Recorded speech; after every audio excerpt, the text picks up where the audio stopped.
If you wanted to make me feel better about Jared Banks, you just did it. You know, to this day, I can't believe that Vickers bilked me out of $10 million before agreeing to give the transplant to Jesse. Odd that those two were a match. You know, if Vicky hadn't stopped talking to him, he'd probably still have that money. Nigel, my daughter was dying. Yes, sir. And then he had the nerve to show up at Paul's ranch and sleep with Dorian. He is what your father would have called a 24-carat phony. Exactly, yeah. Why are you bringing his name up out of the blue? Mr. Buchanan did have an affair with Mr. Vickers' mother. Are you suggesting that David Vickers is Ace's son? It's not possible. Ace stopped seeing his mother years before David was born. Unless you know something I don't know, Nigel. I'm sure Nigel's just trying to put things in perspective. Apparently, Vickers would be even more unwelcome in this house than I am. That's the God's truth. I appreciate you looking out for me, Nigel, but I can take care of myself. I'm sure that you can, sir. I was just attempting to inject a bit of levity into the situation. You're right about one thing, Nigel. Compared to Vickers, Quasimodo looks pretty good. Jared, Nigel, I would like to speak to Clint. Alone. Of course, madam.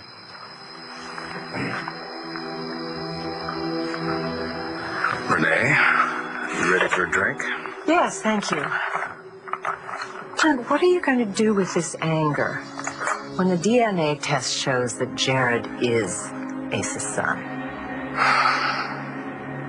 I don't know what happened with you and Clint, and I'm not asking. But Rex and I are fine. Given Rex's background, it's only natural to have doubts about I don't have doubts. I just wanted your advice about what to get Rex for Christmas. He needs a watch. Oh, I can help you with that. Yes, indeed. Everybody seems to be quite crazy about the Triomphe de Veau. Yes. And it's not just those print ads with all the movie stars, but do get the 2007 version, not the 2006.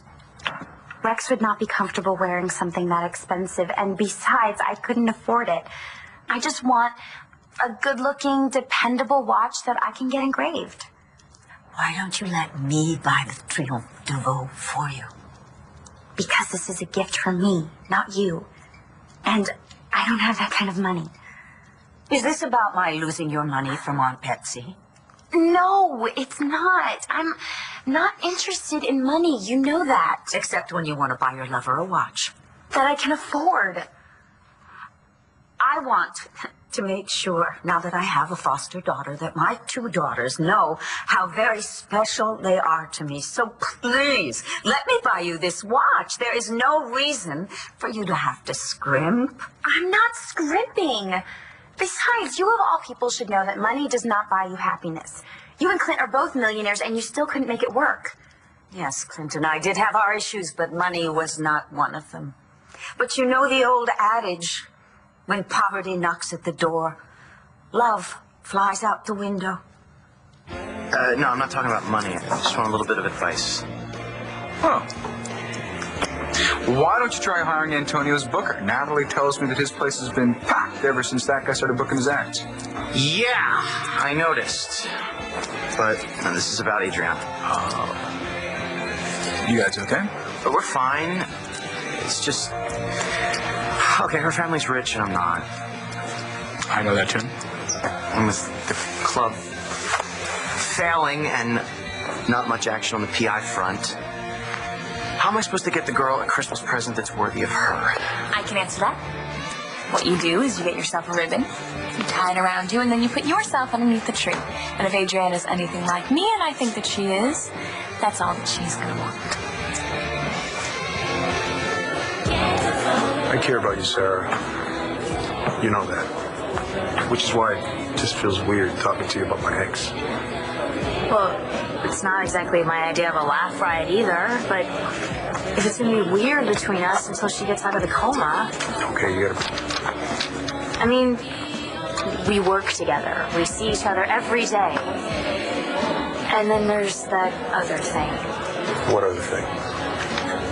What you do to my knees when I smell you. I smell? Good. You smell good.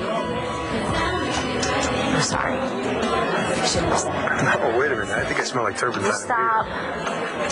Sorry. So for the sake of my knees and the rest of me, I think we should talk about this. So tell me what Blair said. She wanted to know if Evangeline was, well, if I thought Evangeline was the love of my life. You know, like Todd is hers. And what did you say? I don't know. But I'm going to find out. So what's with old Johnny boy who's acting weirder than ever? Marty's death has really hit him pretty hard. Did Miles getting shot have anything to do with what happened to Marty? All I know is that John tried to save Marty and didn't, and then the next thing you know, he's telling me he shot Miles. Oh, that's cool. I don't know, Miles. I haven't seen him in a while. Your concern is touching. Fact is, Cole Thornhart shot you. You have quite an imagination.